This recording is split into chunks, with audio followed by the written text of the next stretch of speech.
Hey, what's up, everyone? This is David Greenspan, and you are listening to Season 2 of the Mindshare Podcast, a proud member of the Industry Syndicate Media Network.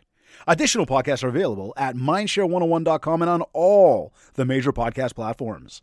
This week's episode is sponsored by Kit's Keep in Touch Systems. This is episode 106. He says that farming is the future. And after relocating a number of times over his 12-year real estate career, he was forced to rebuild his business multiple times. Having tried almost every strategy in the book, he quickly realized that combining your strategies and tactics in a hyper-local fashion was the best way to build momentum and success in real estate. That's when he became a real farming fanatic, and he is now on a mission to help other agents reach their full potential by helping them develop systems and tools to build the best geographic farming foundations in their real estate businesses. On this episode, I am joined by creator and founder of Launch Your Farm, Ryan Smith.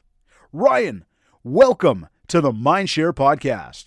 Thanks for having me on. That intro makes me sound awesome, so that was good. Hey, man, it's a pleasure to have you here, buddy. Like I said Thanks. to you off the top, it's good to finally meet in person. And we chat on the phone and shared what I call quote-unquote stages together at some conferences that have recently happened.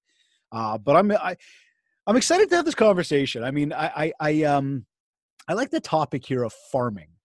This is one of those things that new agents are always told to do when they first get into the business. You know, go pick a farm area, but nobody really knows what that means. And I'll say that at Kits, we do offer, and I've shared this with you before, but we do offer geographic farming tools. And I've personally had thousands of conversations on this very topic. And I mean, my take on it is this: if you have a plan, if you know your budget, and you're willing to put in the time and in the effort, this stuff will work. 100%. So I'm curious to know from your end. I mean, tell us who you are. Tell us about your company. What do you guys do over there? Yeah, so I started this year. I used to be a productivity coach, so I was coaching agents and training agents, and I was helping them grow their businesses. I helped them grow their farms. As you mentioned in the interview or the introduction, I had moved around. I started my career in a brand new area. I ended a crappy relationship. I was getting my license, and I was like, screw it, I'm going to start fresh, go somewhere else. And I moved 4 hours away from where I lived. Didn't know anyone. Like you said, I started and my boss said, hey, start a farm. And I was like, okay, I'll try starting a farm. Didn't really figure it out. Took me a couple of years, and then I moved again. I moved for another girl. So I moved down to another again, 2 hours away from where I was. So hold on, this whole thing started because you were chasing women? It's pretty much, that's my story of my life. So. And I am single at the time of the recording of this. So. Okay. Duly noted, everybody. So I moved to a new area. And didn't know anyone. I had tried different things. I tried for sale by owners, cold calling, door knocking, online ads, classified ads, everything you could think of. Sorry, was this to find women or was this for the farming? A bit of both. No, I'm just messing with you. Sorry, keep going. Hey, dating it was a good segue there. Dating's definitely like farming for sure. So I attempted to try a farm there, and I didn't really have the understandings of it. I just knew that farming was a good idea. And I thought, well, I'll give it a shot. I failed miserably. I sucked at farming when I started it. I didn't know really what to do. I just knew turnover rates, and I figured a good area that had good turnover rates, and I started trying it. And I had attempted it with my mortgage broker and my home stager, and we tried doing a farm, and it just flopped. And then I moved a few years after that. My mom got sick, and I relocated to be closer to my family. And that's when I really started diving into farming, and that was about 7 years ago. And that's when I really figured it out. And I thought, okay, I'm here. I'm going to settle down for a while here. I'm going to really figure this out. And I just dove into what I could figure out about farming. I started learning everything I could. And then when I got into it, I started seeing some success.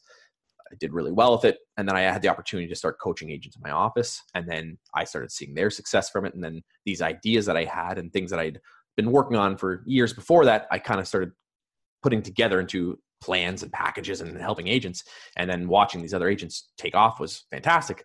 And then I was like, all right, I really need to double down on my own farm. So I started a farm with a business partner, and we did really well with it. And then that just kind of, that was my seeds that I planted for my own farming. And then ever since then, I've just been obsessed with farming. So it's just something that I think that if agents really get a true understanding of, they can really have massive success with their business. But you need the fundamentals. You need the core understandings of what farming is about, because that's really what's going to help you catapult it. And in my opinion, the fundamentals are still the same, but the strategies are different. So what worked 20 years ago strategy wise doesn't work as well today, but the fundamentals will not change. And that's really what I think is, if you can understand the fundamentals, you can always experiment and try different things with your strategies and figure out what works for you, but the fundamentals are always going to be there. So, yeah. Yeah, it's interesting. I mean, as I stated, I mean, I've had a lot of conversations around this very topic, and you know, especially my audience that's tuned in right now, and for those that really, you know, are tuned into Mindshare on a regular basis, which I'm grateful for every single one of you. I would say one of my big messages is very much that we've got two audiences. We've got 7 ways to communicate with another person. And it's important that we do leverage all 7 ways, because much the same. Back in the day, we could have just used phones or going for coffee. These days, we do have a whole bunch of other options at our fingertips. The world has evolved, and there are other tactics we can implement. That being said, when we look at the two audiences, I still sort of stand by the fact that 70 to 90% of you know, people's businesses are going to come from their sphere of influence, the people that know them, like them, and trust them. In this case, what we're going to dive into today is what I believe to be, and this is not 100% bang on for every single person that's out there, and I say that for sure, but I believe that this represents kind of the 10 to 30% of our business. Now, I will also say, though, just to clarify that a little bit deeper, one of the big mandates that I'm always saying to people is, what do we have to do? We have to grow our database. If we grow our database and we continue to stay in touch with people, build relationships with people, we've planted the seed, we're creating an opportunity for down the road. Where do we meet these people? Boom, hence farming. Right. And so again, it's not to you know, say that farming doesn't work. In fact, I strongly believe it does work. And when it's done right, which I'm excited to get into with you here today, you can really grow a phenomenal business, because what you're now starting to do is become that community expert, have people who didn't know you begin to know you, turn them in and convert them into the like you and trust you. And now you've got opportunity for business. And I know in other conversations you and I have had, it's one thing to start it. It's another thing for how are you going to convert it, right? Exactly. And so that's where they really do go hand in hand with each other. My belief here is, though, if you haven't got the right budgeting, if you haven't got the right strategy in place for how are you going to bring it to life, it doesn't work. I mean, look, on kits, we're the recipients of phone calls on a regular basis that say, I'd like to farm an area. How much? And you go, well, hold on a second, like, what area? How many houses? Do you know the postal codes and the postal walks? I mean, at least up here north on the border, that's how we talk about it, right? Down in the state, zip codes and you know, getting hyper-local there as well. It's understanding the step-by-step. So where I take that is, I want to ask you, if you can, please, to take us through today. I'm an agent. I'm going to do the role play right now and say to you, Ryan, I hear you got this company, Launch Your Farm, and I understand it's all about farming, however the call goes when they call you, right? I want to start a farm.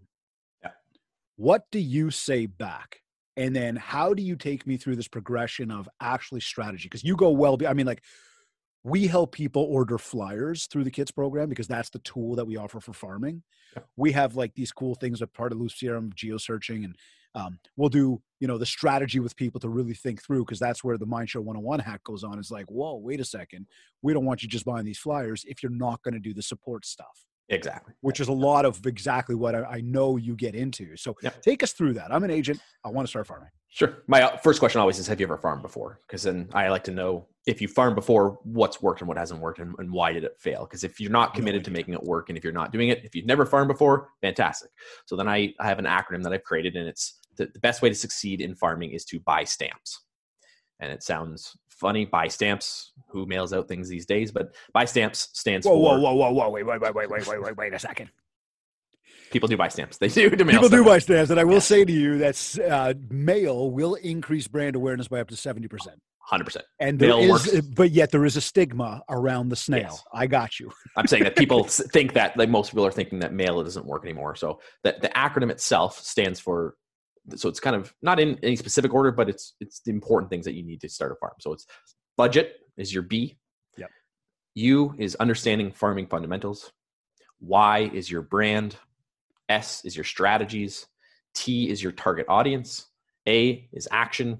M is your marketing message. P is patience. And S is schedule.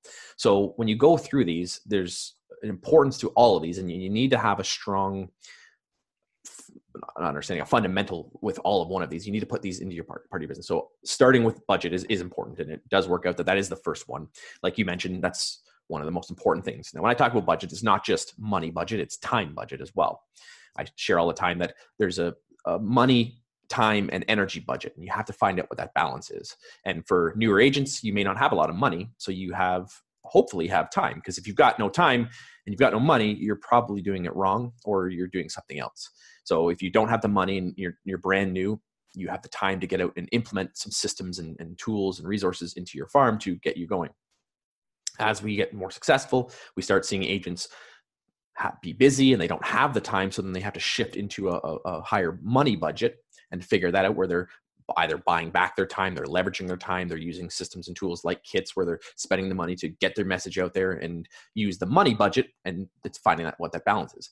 But the other one that a lot of people forget about is the energy budget. And I think the energy budget is important, where it's, if I hate doing this and it's going to zap my energy, my budget is just going to get just used up. So if you hate cold calling, or if you hate door knocking, or if you hate open houses, if you're not budgeting your energy correctly, you're going to zap that energy budget, and you're basically not going to be able to go forward or be as successful as you can.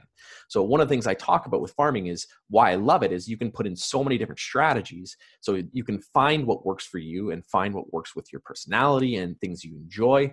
So by creating a healthy balance of money and time, and then that energy budget, you'll be able to really stick with it and go forward. Now, if you don't have money, it might be a little bit tougher, take a little bit longer, because money can definitely speed things up if you have that money. If you've got time, you can do things, but you have to be very careful to protect your time. And if you're not protecting your time, that's when you can start doing stuff that seems like you're busy and you're not getting the turnaround that you want. And I've seen a lot of agents just piss away their business because they are wasting time on things, and they're wasting money on things that don't really work.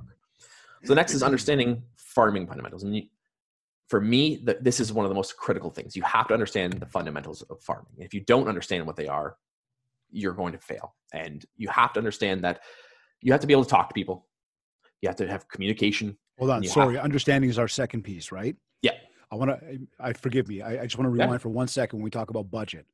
Again, I'm jump in, ask necessarily the new agent, but no to your question of, have you ever done it before? No. Yeah. So is there a rule of thumb around money that you would suggest you need X to get this thing rolling? Like if I said to you, I mean, like I know the answer to this one. If I said to you, I got $50, is it enough? I would personally, David, go no. However, is there a rule of thumb on that in terms of how much money I should have? You need to have 6 months of money set aside at a bare minimum in your budget. Because what happens is people will say, I'd like to spend this much per month. And then they get into it monthly, and then they don't see the results.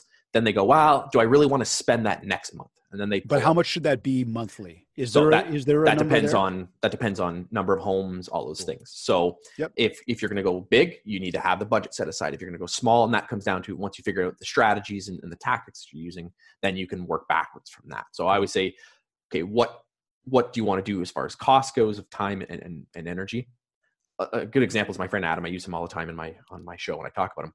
He started out and he said, I've got $100 a month. Mm-hmm. I've got $1,200. If I blow that and I don't get a deal out of it, I'll be okay with that. So he figured out what was that amount? That was $100 a month. So he picked 250 homes. So he picked the size of his farm based on what he could afford per month and said, okay, that's what I'm going to start with. Rather than saying, I'm going to spend $1,200 on 6,000 homes and then use it up in 2 months and then go, oh crap, it didn't work. So he said, I'd rather go small, figure out my budget for the year, and then stick with it. So when it comes to budget, set it aside, know what you've got. And I'd rather see you do a smaller area than do a larger area. I absolutely love that answer. It is so in line with a lot of what I share around budgeting. And I mean, you know, again, we break it down. I go deeper in terms of like the overall big budget of like how to determine that needs, wants, all that stuff, expenses. And then once you figure all that out, it's like, what money do I have left over? But the be all and end all comes down to, could you afford to spend this money over the course of 12 months without making a penny? Yeah, exactly. If the answer is yes, then we've reached what a budget is. Exactly. Where does that fit? Right. So yeah, great. Thank you. Sorry. I want to clarify that for everybody, because I'm sure there's some thoughts percolating of like, well, how much do I need? Yep. Right now it's more about how much can you afford? Exactly. And for me, I look backwards, and then you have to go from what can I afford versus where do I want to be? And then Right. there's two different approaches. You can say, okay, I've got this much money and I can start doing this, versus, hey, I'm willing to do this for a year and not make money, but I know that if I stick with it, I'll get to here. So I always work backwards. And in some of my courses, I talk about the total farm value. You work how much is it worth and how much you can spend Right. to get that. So each person is going to be kind of different. Again, it also depends on the strategies. A good rule of thumb is $1 per door per month. Okay. So if there's 1,000 homes, it's $1 per door per month. And that's if you're using that over your overall strategies, whether it's mail outs or online. So if you got 500 homes, $500 a month, that's a good rule of thumb. Now, again, depending on if you don't have a budget, you can do that for $0 a month. Or if you're going to go blitz it like hell and you could do $5,000 a month, depending on how many homes. Okay. But a good rule of thumb there, $1. Yeah, it makes sense though. Okay. Yeah. So with that, you have to understand the fundamentals, and you have to have the target audience. You have to have the right audience. So blasting it to anybody and everybody doesn't work. And that's why farming works so well, because you have the audience, you know who it is, and you can pigeonhole it down to who you're focusing on. I mentioned you have to talk to your audience and with your audience. And the mistake that a lot of agents make is they talk at their audience, and it's pushing their message out there. And that's the way traditional real estate has been done, and traditional farming has been done, where they push their message out there. You have to create conversations. You have to create dialogue, and you have to create an opportunity to have a conversation with your farm. And that's talking with them and not at them. So when you create your strategies and approaches, you want to figure out, how can I get them engaged? How can I get them to partake in what I'm doing? How can I get them involved in the conversation, and not just saying, I'm Ryan, I'm awesome. I'm Ryan, I'm awesome. I'm Ryan, I'm awesome. Because that's the talking at them. And if I went to a party and someone just said, hey, I'm Ryan, I'm awesome. Hey, I'm Ryan, I'm awesome. You're going to be like, okay, buddy. Now, if someone asks, what do I do? Why are you Sure great? you are. Right. So you have to have that conversation. The other thing is you want to test what you're doing, make sure you're doing it. And then it does take time. So I talk about the 4 T's in my course about understanding of, you need to have the 4 T's. So the time is important. So you have to have the time to implement it. If you're doing this for a month or 2 months or 3 months, you're going to fail. If your commitment is to say, I'm going to try it for 3 months and then see what happens, don't do it. Spend your money elsewhere. Yep. Do other things. Love it. So the next is why. It's your brand. I could go into What were the 4 T's? Pardon me. Time, talk, test, and target. Okay, cool. Your brand is important. Now, the mistake that I see a lot of agents make, and this is where I'm a bit controversial, is that a lot of agents put their brand as their face and their name. And the reality is that can work, but it doesn't work for everybody. And it sometimes annoys people. It sometimes doesn't have the same value that other brands can build. The problem with that is you have to be the face of it. If you want to step away from the business, or if you want to move on to something else, you're the face of it. If you build your entire brand as your face, as your name, to me, everyone else is doing it, and there's also no value to the consumer. Like, okay, they see your face, but they see 5,000 other agents who are all doing the same thing, all doing the same headshot, all doing the same pose with their hand on the side, all with the cell phone in their hands. Like, you're not exactly. You're not standing out by using your brand in your face, unless you're a supermodel or the complete opposite, where it's like you really stand out. Just your name and your face as your brand is not going to be strong enough. So then you can go into a team brand. You build a brand around a team, whether that's around your name or the team as a whole. And there's some definitely pros and cons to that. But one of the things I like is building your brand around the area. So if you're committing to this farm and you really want to do the farm, is build your brand around the area. And the reason why that works is it builds credibility very quickly. When I started my farm, we branded ourselves as the Orchard Real Estate Team. Now, when you find out about that, you know exactly what it is we do. You know where we specialize. You know, we focus in the orchard. So if you live in the orchard, you know we sell real estate and we focus on the orchard. And I share the story all the time that we got our first listing in January. We started our process in September. In January, our first deal, she said, well, you guys are the experts. Never sold a house in the neighborhood before, never sold anything. We positioned ourselves and built our brand around as we are the neighborhood experts. We know the neighborhood, we specialize in the neighborhood, and that built credibility a lot quicker. If I was just building my brand as Ryan Smith Real Estate, she wouldn't have said you're the expert. She would have said, oh, you're a real estate agent and I happen to get your flyers or I happen to get your information. So by building your brand around the neighborhood, it really helps solidify yourself. Negative side is that it's only scalable to the size of that neighborhood. So you can build micro brands and have micro farms and have different brands within that. But if you're going to build your brand around that, you're pigeonholing yourself to that. But you can always have your other brands as well. We had Michelle Belisari, who's out of Boca Raton, Florida, on the show a few weeks back. And we talked about hyper-local branding. Yep. And her whole thing is called So Boca. right? Because Nice. they got this term down there that like it's so Boca. And I guess it's whatever, right? Yeah. So the idea is she built her whole thing around that, from her real estate brand to the podcast, everything else. And now she is the Boca Raton person, Yeah. right? Exactly. Hyper local branding. So I'm with you though. And we do know a lot of people out there that do stay very hyper local, very, very small. And that idea of branching out, it's not even in their mind. They're Yep. going, I'm just going to continue to farm right here. Yep. And they built some phenomenal businesses out of it. Exactly. And if you don't need to, and you can build that business, it makes objection handlers so much easier. You just get business coming to you because you're the expert, you're the person to go to. So it just depends on how you want to grow your business. For me personally, I don't want to drive Hell's Half Acre and go here, there, 2 hours here, an hour here. And the agents will do that, and there's nothing wrong with that. It's just that's not how I want to run my business. If I can literally drive to that corner and come back and come home, go to that area and come back and it's like that's my area, I'd rather do that. And then you become the specialist and you're the go-to person. It just makes your job so much easier. Oh, absolutely. So the next is strategies. Yep. I teach whole courses on strategies and things like that, but I'll give you an acronym for strategies. I call it the SCOPE method. So it's SCOPE. So it's, in my opinion, these are the 5 best strategy approaches that you need to have to grow your farm. Okay. And really in any business, not just your farm, but in your real estate business as a whole. So it's self-promotion, community, online, prospecting, and education. And when you work these together and you start putting your strategies from each of these pillars, you start building a safety net for your business. And what happens is if you were just doing self-promotion, that's great, but those things tend to wear off and doesn't have the same effect. Or if I was just prospecting, if things change, your business can dry up. Your business doesn't have that safety net. So perfect example is open houses. There are agents who just crush it with open houses, and that's all they do. That's their way of generating business is open houses. Well, COVID hits, and then you can't do open houses. Or if you're only doing door knocking and that's the way you get your business, if door knocking hits and your COVID hits and you can't do door knocking, now your business starts drying up. So by layering in these strategies into your business, you guarantee that you're going to have a lot more, what's the word? My brain just froze for a second. You're going to basically hedge your bets against what's happening. You're going to create more opportunities. And then what happens in your farm, as you layer these in, you're reaching different people at different times. Some people respond to self-promotion. Some people respond to the community. Some people respond to online. Some people respond to the prospecting. Some people respond to the education. So you're reaching more people, or you're doubling down or you're tripling down or quadrupling down on how you're reaching people. So they're seeing your message more and more often. You're getting more mind share. They're hitting them up. Yeah, exactly. Smart guy. Yeah. So by use that one day. So by layering your strategies, you are able to get more mind share. You're able to get more business. You're able to reach a broader audience and have a much stronger base for your business. So I get very cautious when I see agents doing one form of business and they're crushing it.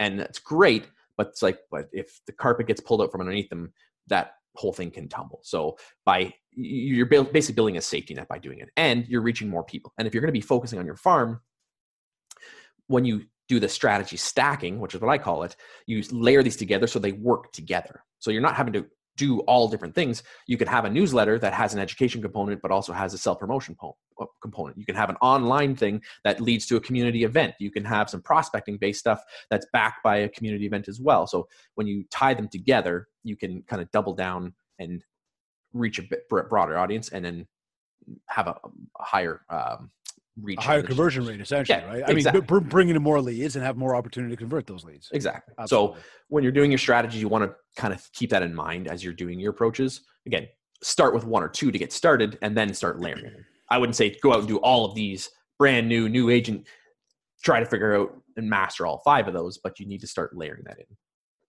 So next is target audience. You have to have a target audience. We know that your farm is your target audience, but within that, who is your ideal target audience? So you need to know where you're going to farm, how many homes you're going to farm.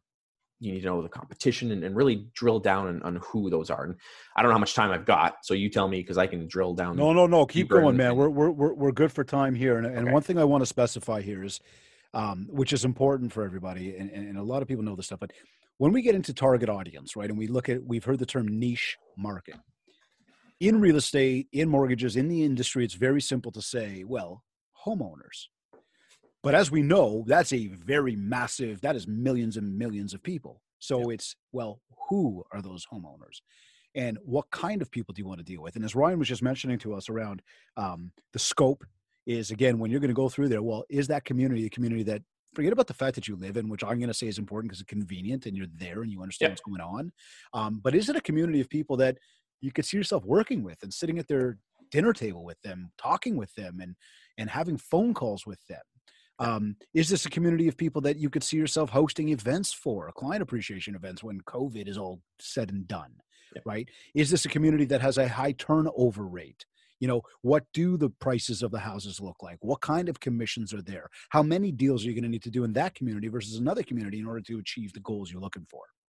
So again, when we talk about audience, and I love the fact that you brought that up, target audience, it's very important that the where, the how many, the likability, the synergy that you've already got with these people. Is it there? Is it not there? Because you may look and go, I can't stand those people.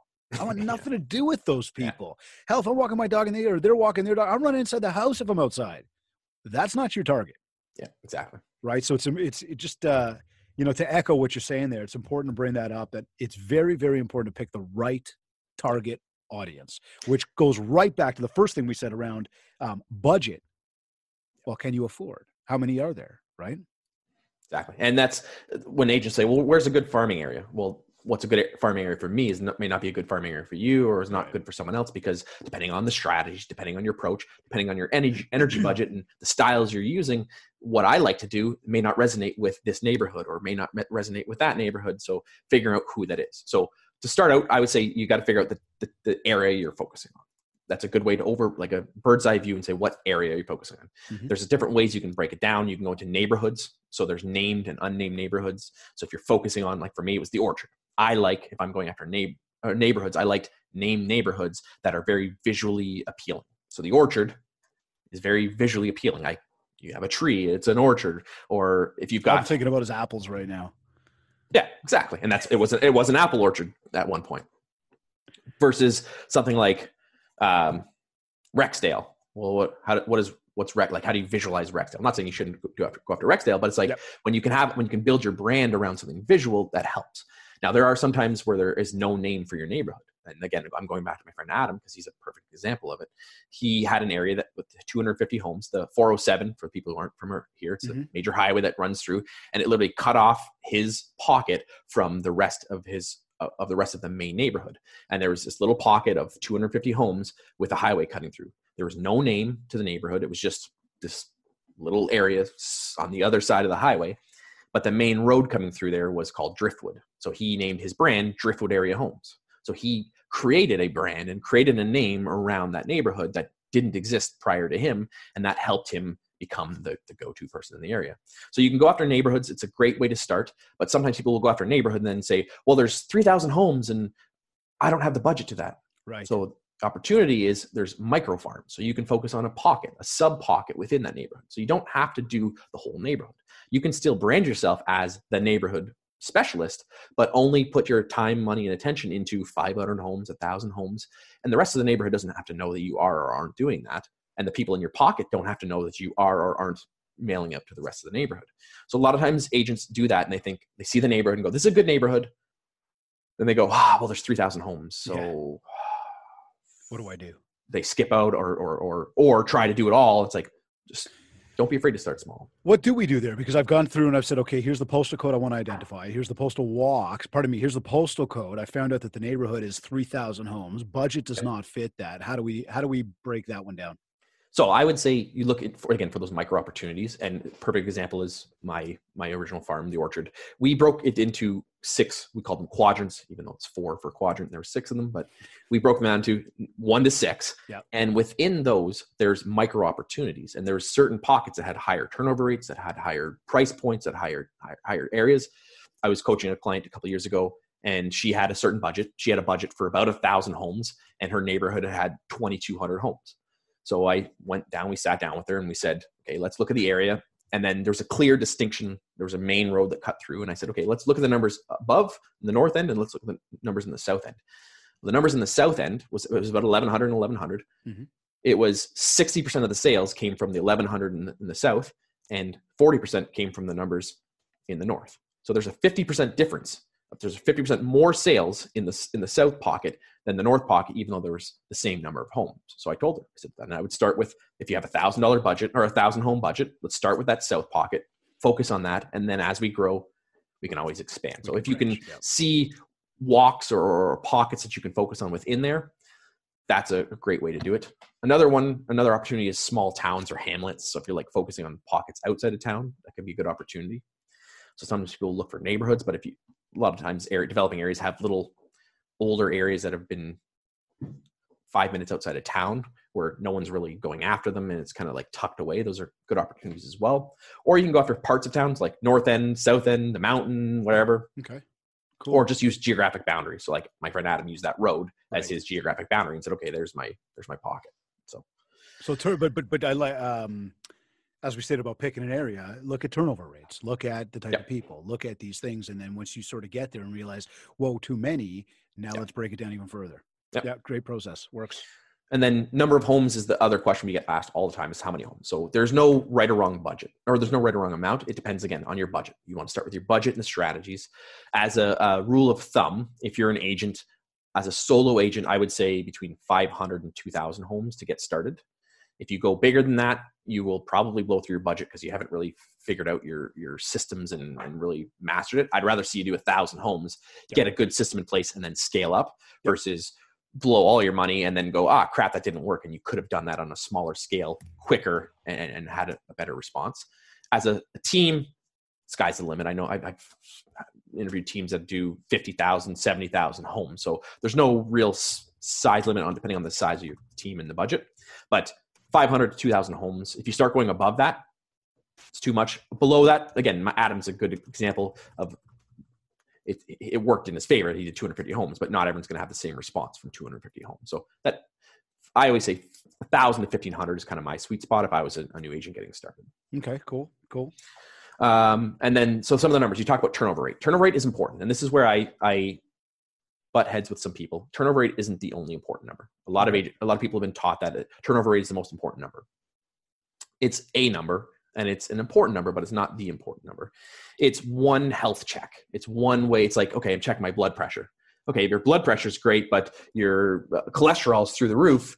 It doesn't matter how great your blood pressure is. So turnover rate is a number that is important to use, but not the most important. So with turnover rates, it's important to watch trends. Are they trending up? Are they trending down? People will look at a great turnover rate and there may be a blip in that year and they look back and say, okay, this got a great turnover rate. And maybe it's because there was a new development happened or the time frame of how long it's been around, because it's a development that was 5 years old. Now everyone's kind of selling their places. I use my friend Rob as an example. He focused on an area that had a lot of infill development. And it was a lot of people that were there for like 40 years, 50 years. They live in these tiny little bungalows. They've been there since they probably were the original owners, shag carpet, original pine hardwood floors, whatever. And the turnover rate when he started was 3.5%. Now, if you go by most people's standards, that's not a very good turnover rate. But the price point of what the homes were being redeveloped for were far exceeded what other homes are. And they're $1.5 million homes. He's now doing $150,000 a year from that farm consistently every single year because he picked it and focused on it and he didn't care about the turnover rate. Or you can go the opposite where it's got a high turnover rate and then everyone else is trying to go after it because it's got a high turnover rate. So they're focusing on high turnover rates. So for me, I tell people if you can go between 4 and 8% turnover rate, usually you'll find it's between 5 and 6% is the average for most kind of subdivision type homes. But if you can find something with a higher, great. But I wouldn't base my decision based solely on the turnover rate. The farm value is another one that's important. So that's how many homes have sold times how much commission dollars comes out of that times 2, because there's the buy side and the sell side. So I explain that to people that it's not just how much commission from the sell side, there's an opportunity for 2 sales for every 1 sale.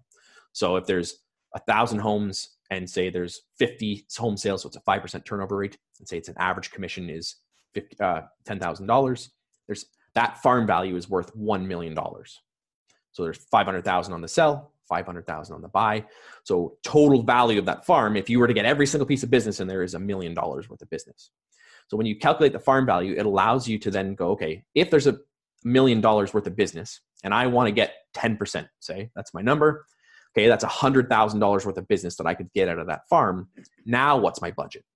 To get $100,000, what would I be willing to spend to get the 10% that I want to get? Mm-hmm. So would I be willing to spend $10,000 to get 100? All day long, for sure. If I could spend 10. So now I go, okay, well, that's about $800 a month. So could I spend $800 a month knowing that I could easily get $100,000 from this? Sure, that makes sense for me. Now, if the budget, the farm value is only $400,000 and you're going to drop 10 grand and you're only going to make 40 grand on it, would I spend 10 grand to make 40? Maybe not. Right. So the farm value is an important one to look into. I like that. Cool.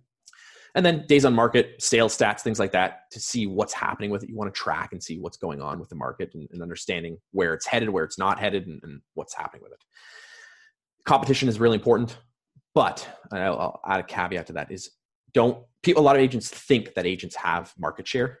And in my opinion, what real market share is a lot higher than what most people think, the number to get market share.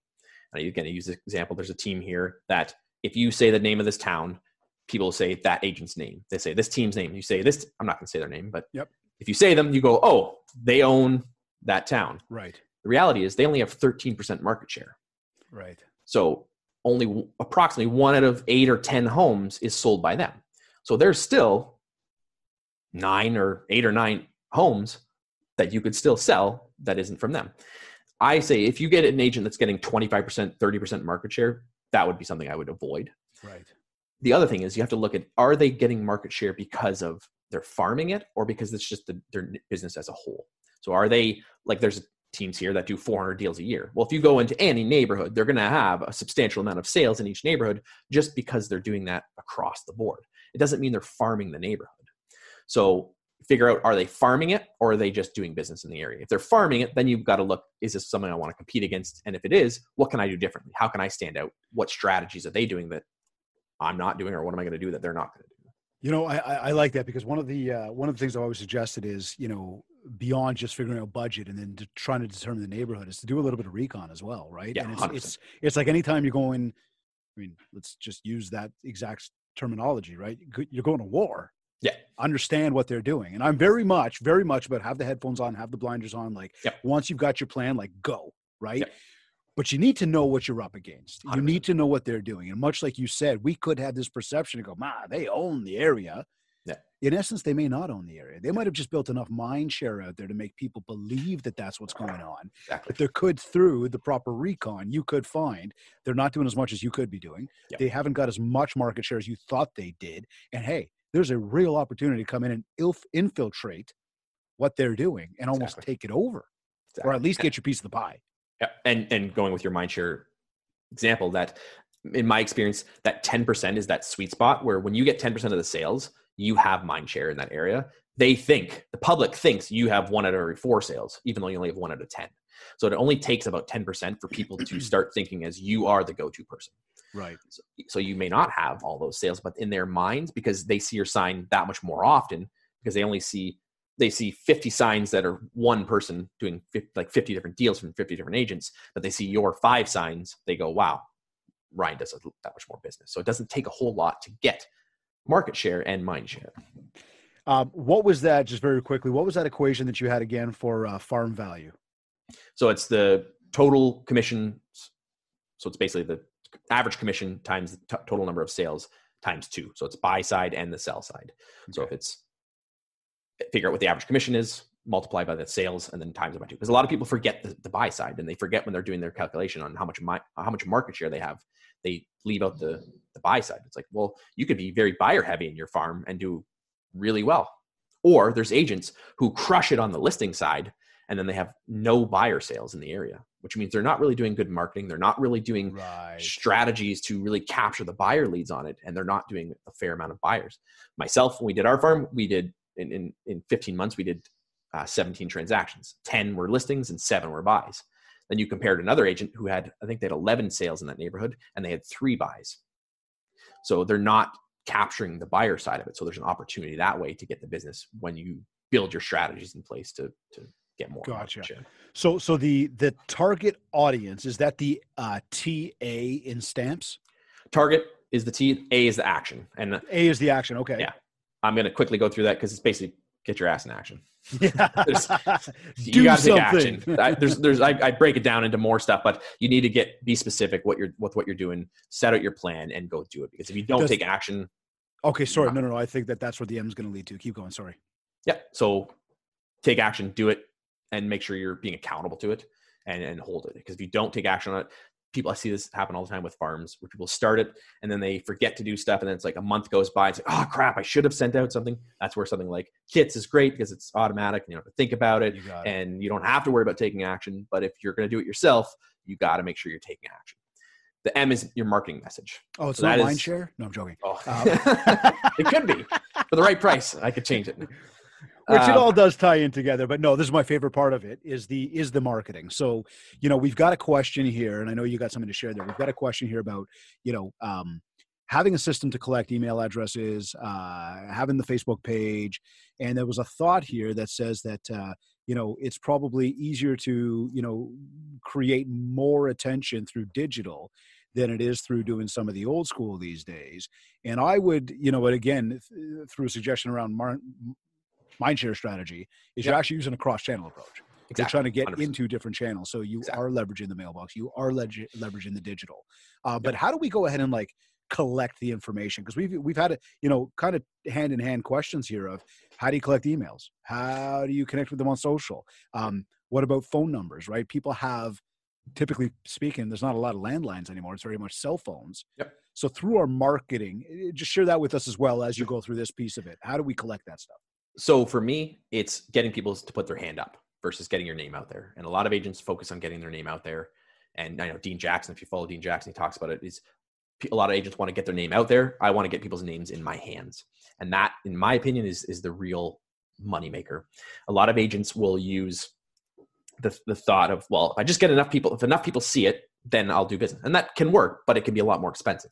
If you get people to put their hand up, you now have an opportunity to follow up with them past just your push message. You're taking them past that talking at and talking with. So one of the strategies we did was a neighborhood home prices report. And so we did a monthly mailer that showed you what homes were selling for. We had a newsletter. We had not like kits, but similar in that realm of, it wasn't just being mailed to everyone. It was mailed out to our preferred people. So the people who put their hands up. So we ended up getting 450 people to put their hand up and then getting them. And in my opinion, that was really my farm.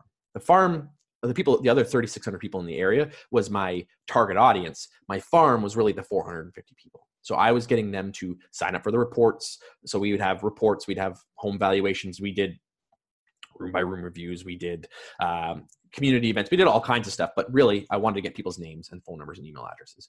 There's a million ways you could do it, but it's providing value to them and getting them to put their hand up. So I'm a big believer in direct response marketing, getting people to put their hand up, ask for information, ask for what you've got. So provide value to them. The other stuff of getting your name out there helps back it up. But if you don't have an approach where you're collecting names and collecting email addresses, you're going to not be as effective. And this is where old school prospecting can work really well. When you mirror it or when you match it with direct response marketing and value adds and education based, you can then go out and prospect. You can go out and door knock. You can go out and cold call. Like we did at our open houses, we would have a binder with our report and we'd show people. And in our pitch was, hey, do you want to get a free copy of the report? We send it out to people and we get it once a month. It's a hard copy. We send it out to them. No cost, no obligation. Oh, wow. No one's ever offered that before. They just asked me to sign in. Yeah, sure. No problem. What's your address? We'll drop it off. Okay, perfect. And I just want to follow up just in case you missed, in case you're not there. What's the best phone number to get you at? Okay, perfect. You're talking my language, man. I love it. So there's a ton of strategies you can use, but when it comes to your marketing message, I don't go too in depth because again, I could teach a full day seminar on just the buy stamp section, but with marketing message, it's important to understand who your audience is. I always go through the who, what, where, when, and why, and how. Mm-hmm. Who is it? Who's your audience? Who are they? Who are they following? Who are they connected with? Who are they as a group? You want to know who that is. What are they about? What do they like? What do they do? What do they do for fun? Because that's going to be how you're going to be able to get your message in front of them. Where are they congregating? Where are they hanging out? Where can you find them? Is it Facebook groups? Is it the local soccer club? Is it at the school? Where are these people? And then the when are they looking to move? When are they looking to think about making a move? Are they thinking it's the kind of group that's planning well in advance because your demographic is senior citizens and it's maybe they're waiting till they retire. Maybe it's they're going into a home. So you have to think, when is the most likely that these people are going to be making a move? And then the why is, I think, one of the most important parts is, why are people moving? Why are the people buying into your neighborhood, and why are people leaving out of your neighborhood? And when you can figure that out, that helps you then create the strategies and the marketing message to figure out who it is that I want to go after and how do I reach them. So like it. So that's the marketing message. And then patience. It takes time. I would say you need some quick wins to stick with it. So set yourself up with some quick wins for some strategies to make sure you're really sticking with things. But it is the long game. Now, a lot of people have been taught that you don't expect a deal for 6 to 18 months. In my opinion, that's that old school approach where you're just sending mailers. And if they're just doing that, yeah, it probably takes 6 to 18 months where you get enough people seeing your name out there that they do business with you. But you can speed that up with the right approaches, with getting it and getting involved and getting engaged, and using that scope method. When you broaden your approach, you can then speed it up. But I would say commit for a year. Like, if you're not committed for a year, don't farm. Right. It's just like anything. Like, yeah. It's like internet leads. If people think, well, because I can get them quickly, that means I can convert them quickly. That's not. Internet leads are a long-term game. But I thought the easy stuff was the stuff that makes me money. Exactly. They said everything in life is easy. I wish. So play the long-term game with your farm, and think, when you're doing your strategies and planning, think long-term. Like, if I'm going to farm, I'm thinking 5, 10, 15 years, because that's where you're going to dominate the area when you're thinking that long-term game. And when you do that, I always say I'd rather have 5 years to build a relationship with someone than 5 weeks. Not that I wouldn't take a 5-week deal and try to convert it into business, but if I've got 5 years of getting my message out there, getting my newsletter out there, communicating with people, being involved in the community, when 5 years rolls around, you're the guy. Like, you're the person that they're going to call. Absolutely. Because you've had 5 years to build trust with them. But you still want that short-term wins as well. And then the last is schedule. It's basically, you need to schedule it, plan well in advance. If you do not plan it in advance, you are not going to stick with it. You have to have a strategy in place. You have to have a plan in place for your farm. Now, you can adapt and you can change as you go along, but you need to have a core plan of what it is you're trying to accomplish, and you need to schedule that in. And again, one of the biggest failures I've seen agents do is they just take it month by month and then go, crap, what should I do this month? What should I? And then all of a sudden a month goes by and then they forget about it and they've dropped the ball. So that's basically my buy stamps in a nutshell. If I was an agent, I would follow that process. So, I like it, and I'm going to study it a little bit more as well. I mean, I'm completely bought into the concept of it, the acronym, and the way you've broken it down, because it really does go hand in hand. And I mean, I would say that, we're speaking a very similar language when it comes to this, which is wonderful for the industry itself, because, you can hear it from two different people spun two different ways, but there's some similar underlying tones to it all. Yep. And when we look at this, I mean, I'll tell, support mechanisms are huge. Yes, you can send flyers, but you need to figure out how else to support that. And as I said, with the 7 ways to communicate and really leveraging these different channels, you even said, here around taking action, right? When we're taking action, what does that really look like? I mean, are you just waiting for people to call you, right? Or are you getting out there to create those relationships and meet people? And I know that 96% of realtors hate to door knock. I know. I got it. I've asked the question thousands of times. I've done it to individuals and to big rooms.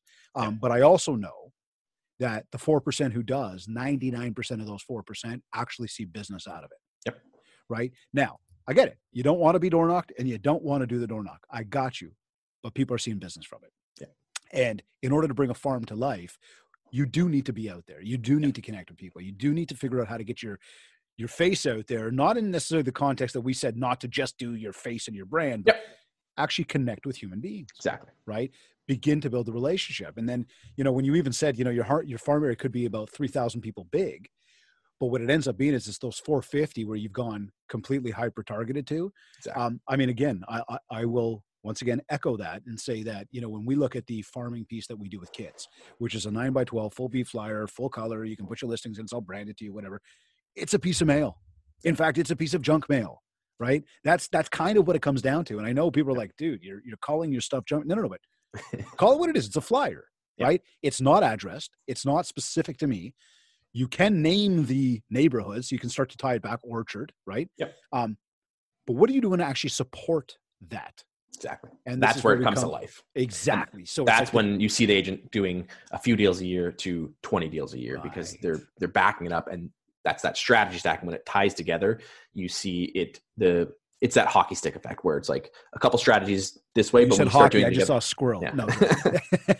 Hockey stick, it just takes off when you back it with other things, and it's not just one strategy, not just one approach. And that's the thing. Like I even like what you said there, the 450 get that other piece, right? And that's, when we look at what Kits offers and yes, I'm plugging Kits, but I'm not plugging Kits whenever I'm going through strategy. You're saying, when you look at that, it's now that you have connected with me as an individual, you do know my name and my address. And I love the way you dug for the email and the phone number, same principles.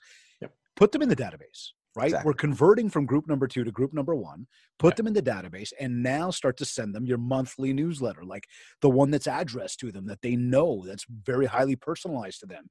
Now you're going to stand it a little bit more, but I'm going to go further and say, and schedule to call them and say hello, and add them to your email 100%. and find them on social media. And now you're marketing. Now you're building rapport and knowing that we don't buy real estate the way we buy milk and eggs, which I've said a million times to everybody. People are moving on average every 7 to 12 years, let's call it. So have the plan to 5 years, 10 years. That's how long it's going to take you. And it's not how long it's going to take you to get a deal. We're talking though, that longevity of your career. That ease where you're not spending tons and tons of money. You're not running around like a chicken with your head cut off. Instead, you are very hyperlocal. You are very targeted, and you have exactly that, a full schedule and the patience to execute on it all and get the marketing, and you're taking the action. Exactly. And it's that consistency is the key. I have a friend of mine, Jackie Pennington, she crushing it in her farm. She's out in Northumberland, and she started a new area, and she does old school mailouts, and she has crushed it. But it took a couple of years. And then once you get to that point, no one else is doing it. No one else is consistently doing it that amount. And she's the number one agent in her area because she's just built a solid business, and she's got a small little pocket that she focuses on. She's rural Northumberland. And it's like, but she's the go-to person because she stuck with it and stayed consistent with it, and now has an incredible business. I can ask you, does she go out there, and this is not to zero in on her necessarily, but just again, in your experience doing what you do here, do they, okay? Because I don't want to, the going out and doing the physical in-person thing. Is she doing that? Yeah. Up until COVID. But, okay. Fair enough. One thing I will say that, because I have my own show as well called the Launch Farm Show, and I've interviewed a ton of agents about farming. The number one thing that separates the agents who crush it in their farm and do okay in their farm is the community aspect of it. The agents who are involved in the community and give back to the community, who engage the community, that is the number one thing that separates the agents who are doing good business and incredible businesses. So when you can put that community aspect to it, you will just see the business grow huge, in my opinion. Some people have heard this example before, and this is real life. So I'm in a neighborhood where there are obviously a lot of people farming in the neighborhood. And I mean, me being me, I am really keeping my ear to the ground for what people's strategies are. But there's these two ladies, they do not work together. They are totally separate, different brokerages, but talk about consistency in the postcard and the just listed and the just sold. It's like consistent more than anybody else for as long as I've been here. And I think I've been in the neighborhood 7 years now. Yeah. Okay. So I could tell you that, either one of these ladies could stand at my driveway, look towards my house, and tell me what the price is. Yeah. And I'm certain they know exactly what they're talking about. Here's the one caveat. Never have either of them come to introduce themselves to me. Yep. So now, do they get that deal? No, I don't got any rapport with you. Exactly. And I certainly, for the sale of my home, I am not going to deal with some random who doesn't have my best interest at heart, just has me as just another client. And don't get me wrong. Yes, in the grand scheme of things, you are just another client. I got that. But there's an aspect to it that says, if I've got a relationship with somebody 100%. and I could see myself inviting that person into my home and not feeling uncomfortable, I may be more apt to go with that person than the person who's never introduced themselves and they just go look at me on the signs. Exactly. right? The idea is you really want to piggyback on this stuff. So as much effort and as much great business as they do in the neighborhood, which I would say they do so much that it probably does, it's no sweat off their back if they don't get my deal. Yeah. But at the same time, when you put that much effort in, and those of you that farm that know, and you know exactly what I'm talking about, you're working in a neighborhood and all of a sudden you're driving down the street and there's some other agent's sign there and you've been to that door or you've sent them stuff. You're like, why not me? Right? These are the little things you can curb by just, really expanding on building that relationship. So I just want to emphasize that point of, it really comes down to, it's not all about Facebook advertising. Exactly. It's not all about just door knocking. It's not all about cold calling. It's not all about sending flyers. But when you can, as Ryan's just been telling us, put a strategy in place where you know who you're talking to, you know what's interesting to them, you can provide value, you can get people to stick their hands up. And when they do, that's where you want to lean in more and go, look, I care. I'm actually here. I'm going to build a relationship with you. I'm not just doing it to sell something. Yep. And you'll have way more shelf life. You'll be around a lot longer than the agent who just does the thing. Because if something happens with Facebook and that's your approach and Facebook changes their algorithm or how they do it, it's like, okay, well, then that dries up. So you have to have that multifaceted approach to stick around, and people will see it and they'll see that you sponsored the soccer game, or you're at the carnival and you had a table there, or that you were door knocking and they met you. And so it's like, the more you can do, the better it is, but just make sure you're doing it consistently. That's the key. Ryan, you just took us through the idea of buy stamps when I asked the question around, I'm an agent and I want to start a farm area, and you went right through buy stamps. And just to reiterate what that was for everybody, it's, we get into budget. We get into understanding the fundamentals around the audience and time and testing and targets. We get into the you, right? It's all, brand is important, but build it around your area, not just yourself. We talked strategy. So the S was strategy, and you gave us the scope method, self-promo, community, online prospecting and education, and a way to deliver a message. I love that there. Target audience was the T. Action for the A, M, marketing, P, patience, and S, schedule. So I hope everybody was taking some really good notes on this. Now, I know that you offer some courses that teach this in like a lot more depth than we were able to cover in an hour today, and go figure, like, that's how quick an hour goes by. So I know that there's a lot more you can share. Sure. Where can people learn more? Where can they just go find out? And I think you might have mentioned you've got some stuff for them. Yeah. So if they want, they can get a free report I've created. It's 5 strategies you can use in your farm. So anyone can go grab a copy of that. So it's launchyourfarm.com/mindshare. So they can download that report if they want. He's my friend now. Exactly. And then there's 2, obviously a little more committed steps if you're interested. There's the 30-day launch. So the next one's going to be launching on the 16th of December, and that's 30 days. It's a video series. It's a video per day. There's homework. So it's meant for people who have never farmed or just kind of getting started with their farm. And it literally takes you through day by day, step by step, and it breaks it down to action pieces. Because I found most agents, you can give them the whole plan and they go, oh, crap. This actually gets you through taking action each day. So at the end of the 30 days, you've got time to go out and execute on that. So you can get that at thefarmlaunch.com. And I've got a promo code. It's 20% off. So you can use that. And it's Mindshare 101. So you can use the Mindshare code if you want. So it's 20% off that. So that's $199. And then there's a boot camp, which is the more in depth, and it's a lot more. It's for people who have been doing farming or have got the farm launched and want to know what strategies can they implement. So it's 8 weeks. There's about 15 different strategies we talk about. So each week it's kind of a theme, and then we give you strategies you can actually go out, put into your business. And I'm guaranteeing you there's strategies you've probably never done before or heard of before. They're very unique, and it's not just send out a postcard or just go door knock or just do open houses. It's going to take it to the next level. So that's 8 weeks. It's online once a week. We do a Zoom meeting, and then there's downloads, courses, materials, and all that kind of stuff. So that's the farmbootcamp.com. And the same thing, you can use the promo code for that, and it's Mindshare 101, and that's 20% off that. So that's the best way. Otherwise, you can check out my show. It's the Launch Your Farm. You can Google it. You can find it on YouTube, Instagram, all the other places. So, and we're going to have you on, David, as well on my show. Thank you, man. I'm looking forward to that. That's it. This has been great information, man. I guess as we tune off here, just before we open up our VIP room for our Mindshare Masters, What last words or tips can you share to everybody, maybe to, again, reiterate some of the stuff that was shared there, or just anything there is just, kind of inspiring words to help them get out there and build some more mindshare for themselves? I would say don't be afraid to try. And that's where a lot of agents get scared and they think they can't do it and they think they're not ready yet. Just try it. Get out there, have a plan. But if you don't try it, if you don't start, you're not going to get out there and do it. And I've seen agents do it. Oh, I'm going to farm. Another year goes by, another years go by. And then all of a sudden someone takes their competition comes in and takes over. Just get out and start something. So figure out the area you want to go after and just start strategies and get out there. So. Great stuff. You just gave a bunch of links for learning.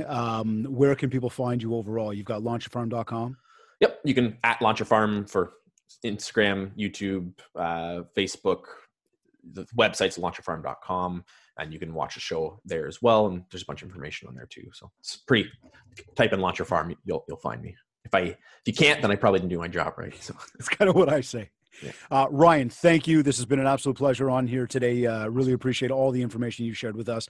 And thank you for coming on the Mindshare podcast and helping everybody build Mindshare. You're either listening to this on iTunes, iHeartRadio, Google Podcasts, Stitcher, or Spotify. Or maybe you downloaded our free Industry Syndicate podcast app, or maybe you went to my website, mindshare101.com. And while you're on my site, make sure to download your free copy of the 7 Ways to Communicate ebook to help you build more mindshare so that you can get more market share. And if you want to talk about personalized one-to-one coaching to help you get to your next level, just get in touch with me. We'll set up a free consultation call. We'll learn more about what you're looking to achieve and how I will help you do just that. Wherever you like to consume your content, please rate, review, and subscribe. And if you haven't yet, connect with me on Facebook @Mindshare101 and on Instagram @DavidGreenspan101.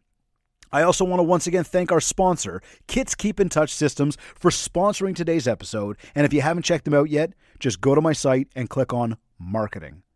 This has been another episode of the Mindshare Podcast. Thank you for tuning in.